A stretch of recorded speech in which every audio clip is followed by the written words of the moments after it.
slipped up. I got to tell you, it's quite a tribute to the Cuddys and the Fredettes to see this kind of a crowd here today. So, I'm Paul Schleicher. I'm the President and Chief Volunteer Officer for the Attleboro Norton Y, and I would like to welcome all the family and friends of Mr. Fredette and Mr. Cuddy here for this legacy celebration. So both Bob's and Tom's legacy plaques have been placed on the hallway as you came in. If you didn't see them, please check them on your way out. The legacies themselves are a group of distinguished individuals whose outstanding dedication, generosity, and impact over the decades demonstrates a commitment to the tradition of yesterday and the vision of tomorrow. So we're going to have a brief program today to celebrate the two newest legacies, and then we'll have refreshments afterwards prepared by our own executive chef, Matt Haste. So at this time, I'd like to turn it over to our CEO, Robert McDonald Cuddy, to continue with the ceremony.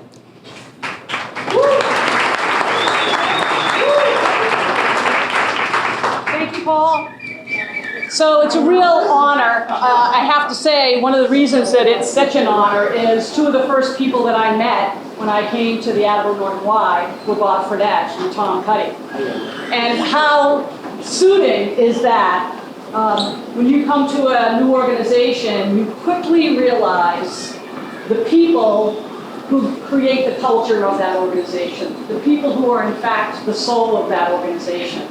There's lots of buildings and there's lots of places and there are lots of people, but it's the special people that you meet right away that you know have established the culture for a YMCA. And certainly Bob Fredette and Tom Cuddy were two of those people.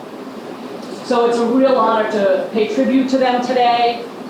Paul read the very specific words of what a YMCA legacy is. It's like art. You know it when you see it. Every one of the individuals who have been inducted into the Legacy Hall of Fame have unique contributions. Volunteers, staff, board members, all different in their contribution to this organization and all equally important and special.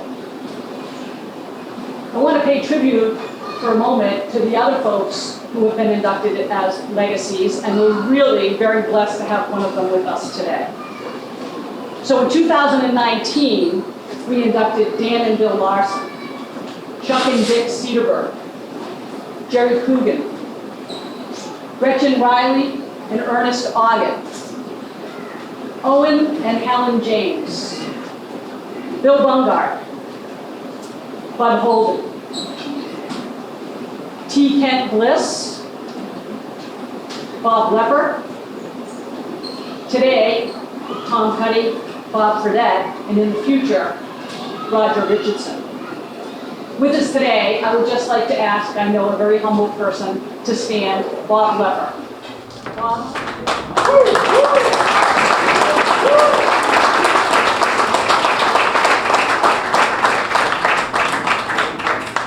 Bob, it's great to have you here today. Thanks an awful lot for coming. And so with that, I would like to first introduce Michelle Hume. Michelle is Bob's daughter, and she will say a few words on behalf of the Fredette family. Thanks, Michelle. I'm Michelle, aka Bob's oldest, and now I don't know if I can get through this without crying, so please bear with me. Even though my dad started weightlifting here in 1959 while in high school, he really began his long journey here in 1965. The year he began working here. The Y quickly became his second home. Many of my own childhood memories with my father were made right here between these very walls, from playing ball here on the weekends to Camp Finberg, or even just visiting with the residents, some of them that we've dearly missed. I know that my sister and my stepbrother can say the same. My dad's commitment to the Y never wavered, right down to his grandchildren, as they had many of the same experiences that we did. We have such wonderful memories to cherish and carry with us, as I know that my dad would be humbled with this honor today. As a family, we are humbled, and we thank the Attleboro YMCA for recognizing him with this wonderful honor.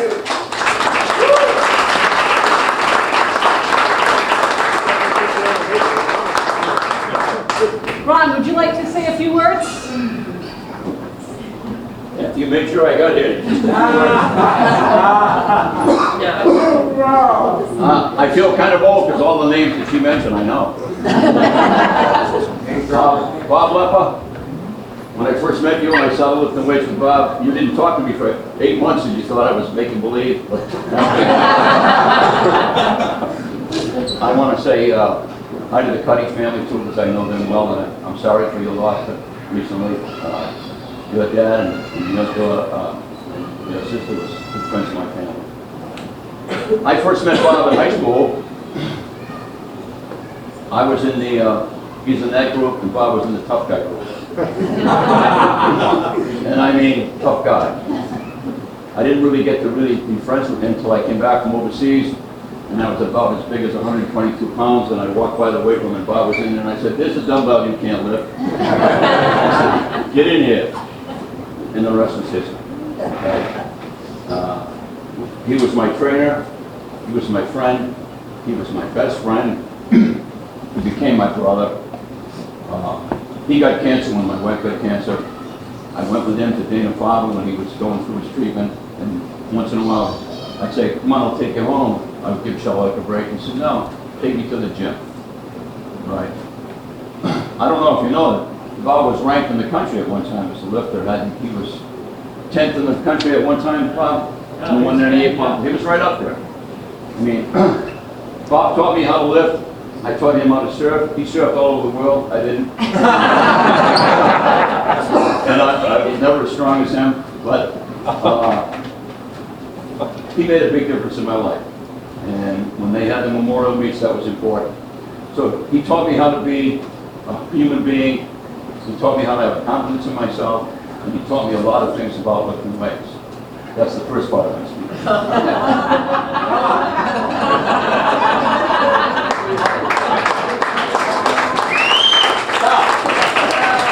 Nothing else is coming off. When Bob was sick, he never complained. When he first got sick, he came to the station, and my secretary said, "Hey, your friend said he wants to speak to him." He told me what he was going through. He never complained. He never cried. He did. The day before he died, he was here working out. He was here working out. He had the courage to live. He taught me how to live. I'm going to lose him now. But I haven't met a person as strong as him of will and spirit. And even though we didn't always agree, we were always close. He would do anything for me, and I would do anything for him. And I miss him today. Thank you.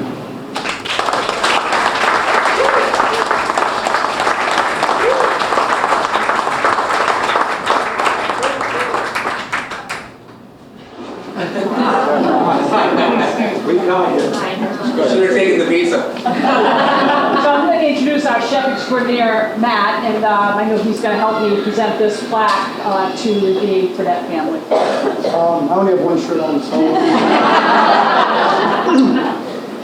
excuse me for my voice, it's kind of in and out, but I met Bob in 2000 when I joined the Y. As part of the morning of the Breakfast Club at Lancaster. We had another Laura there. There was Bud Holden and a few other individuals. We worked out pretty much 5 days a week, every morning, so it was a big morning ritual. Bob was very strict in the beginning, like who could Bud, probably Ronnie was one of the few that were allowed to spot him when he lifted, because he didn't ask anybody to spot him. So when a year went by and he asked me to spot him, it was like drinking blood the first year. It was the coming guy. I've been elevated to a higher level. That being said, we were friends for a long time, talked and joked. Bud was another good friend at the time. And another story or time I'd like to mention was when Bob turned 70, Charlotte had called me and said, "Listen, Bob does not like parties. He doesn't like hoorah and this and that. He was, I want to invite 7 or 8 of his close friends to come to the house for just a little cookout, some drinks." Ronnie was one of them.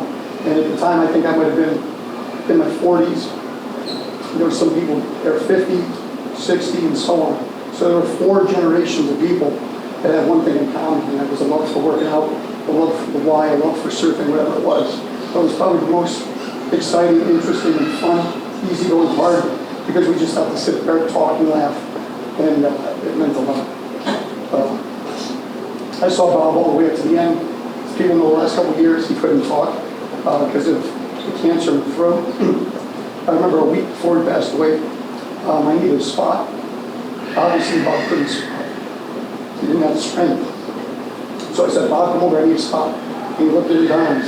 I said, listen, as long as you're alive, you're going to spot me. I don't care what you feel. So he smiled. The Bob Fredette grin came over, and I really didn't even need the spot. It was about the connection. So he's been a big inspiration. I've dealt with my own demons with cancer. Being able to watch Bob and the way he handled himself was a mentor for the way I carry myself.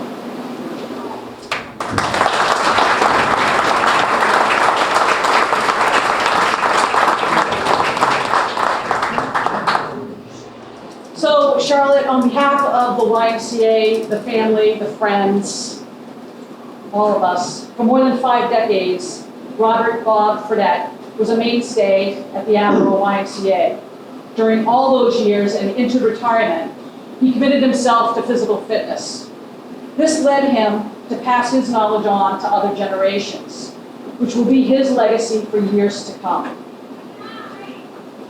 It says he was a champion weightlifter. I think it should be, he was a champion, a weightlifter, an accomplished surfer.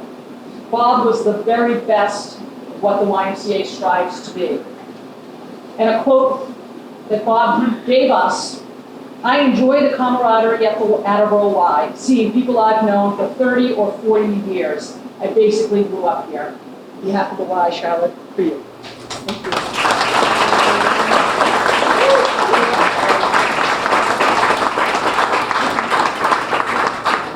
Thank you all for coming. In honor of Bob. We all love him.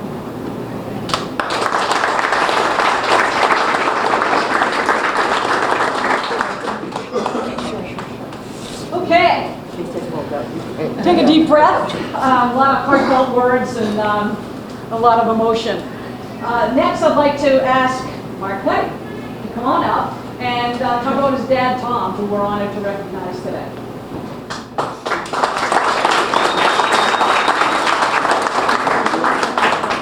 Actually, in my capacity as the fund development director, the CEO told me that pass the hat, we need some money for the air conditioning.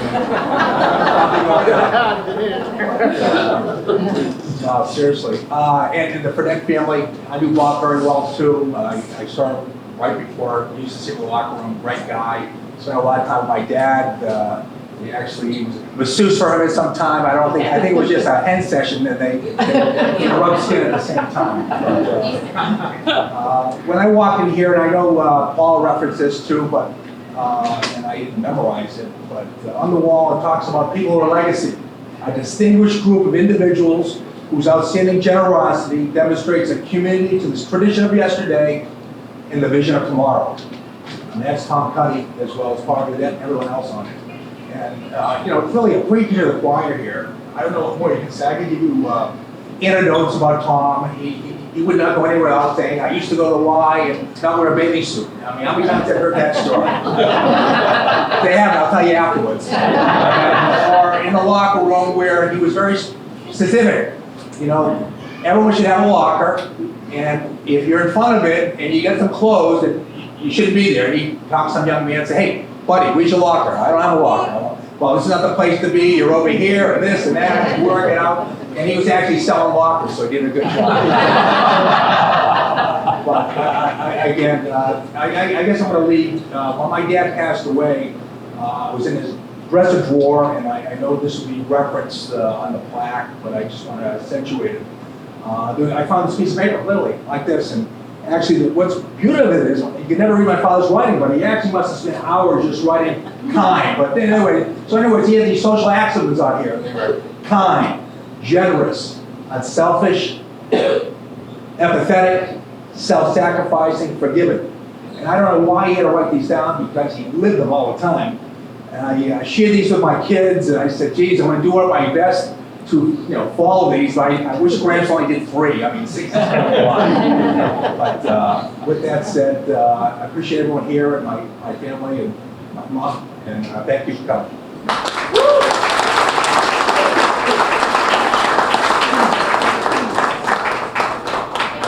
Thanks, Mark. It's hard to pick one Tom's Cuddy story. So Ted Dion is going to speak a few words about Tom. So I was planning on being here all along, and then I get the call from Mark about, An hour ago. before I walked in, saying, gee, could you say some things about my dad? And that's typical of Mark. But happy to do it. I did not know Bob Fredette, but I heard plenty of stories about him. So it's nice, COVID and all, that we're finally here to recognize both of them. I'm glad you didn't steal the swimming story entirely from me. So the little I know about the swimming story is that your dad was a member of the Y for, since he was 7 years.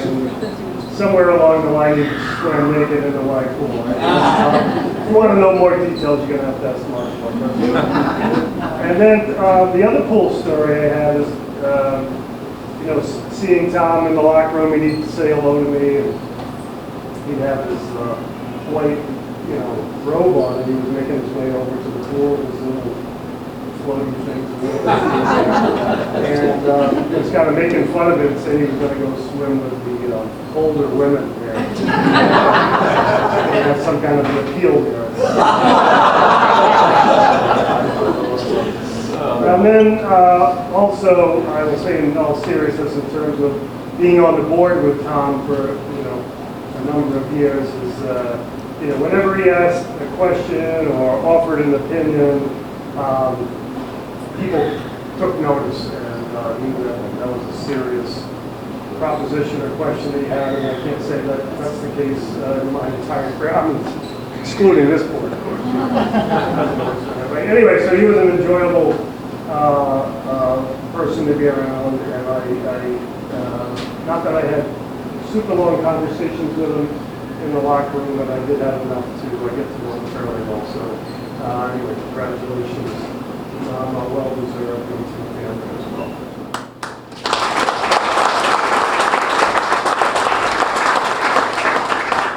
I have another role. Yeah, but I have one quick thing. You can stand here with me. I think it's quick. A Tom Cuddy story, because there's many. We had the lockers from Highland Country Club that we acquired, say that, and they're in the men's health center now. And Tom, as you heard, had a command for locker room etiquette, behavior, and just the way things should be done. But he also had some very particular things that he would do. For example, when the lockers from Highland came in, they were shorter than the lockers we had before. And so instead of a full locker, Tom had a half locker. And after he sat with me and tried to negotiate for 2 lockers, which was not a rule, there was nobody going to get 2 lockers, we didn't have enough. And when I tell you negotiate, persuade, what do I have to do? And I had to shut him down. So Tom decided he wasn't going to get anywhere with me. He wasn't going to get another locker. We weren't going to take the bottom out of one, so he had 2. So what he did is he went to the cleaners. And he asked the cleaners if they would, in fact, tailor his bathrobes so they fit into the locker.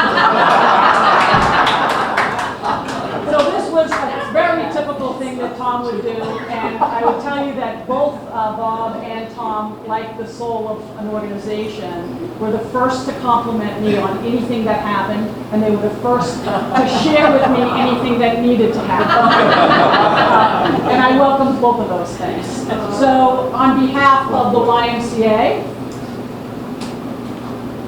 So to Thomas H. Cuddy Jr., Attleboro YMCA legacy. Tom became a member of the Attleboro YMCA in 1966 when he was first employed at H.K. and O.P. Richardson Insurance Agency. He visited the Y 6 days a week and was legendary in his command of the locker room banter and etiquette. Tom served as a member of the Y's Board of Directors for 49 years.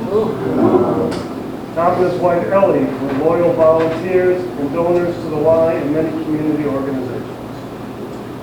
Quote from Robin, Tom was focused on being the very best person he could be.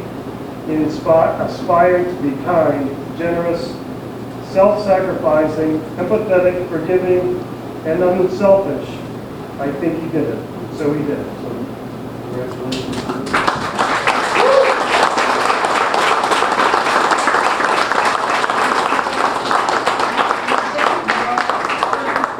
So I asked Ellie if she wanted to say something, and of course, in her humble way, no, but you know, behind every good man is a wonderful woman, and we are very, very lucky to have Ellie as a member, a volunteer, and a donor, so thanks, Ellie.